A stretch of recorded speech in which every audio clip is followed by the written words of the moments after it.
తేలిక అయినది. కోపములో అవతల వ్యక్తిని తక్కువ చేసి మాట్లాడడానికి చాలా తేలిగ్గా ఉపయోగించే ఒక అవయములోని పేరు వెంట్రుక. ఈ వెంట్రుకను కత్తిరించినా మనిషికి నొప్పి రాదు.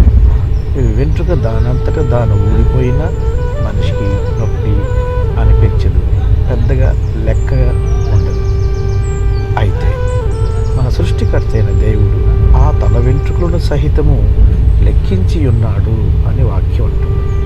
అనగా మనుషులందరి దృష్టిలో పెద్దగా విలువ లేనిదిగా చాలా తేలికపాటి స్థానం కలిగి ఈ వెంట్రుకకే దేవుడు అంత ప్రాధాన్యతనిచ్చి లెక్కించి ఉన్నాడు అని అంటే నీ జీవితంలో మరెంతో అవసరతలు అక్కర్లు, నీ ప్రతి అడుగు చాడు, నీ మనసులో కలిగే ప్రతి అవసరతలు, ప్రార్థన విజ్ఞాపనలు మరెంత బాగా గుర్తుపెట్టుకుంటాడు, మరెంతగా దాని మీద శ్రద్ధ ఉంచుతాడు.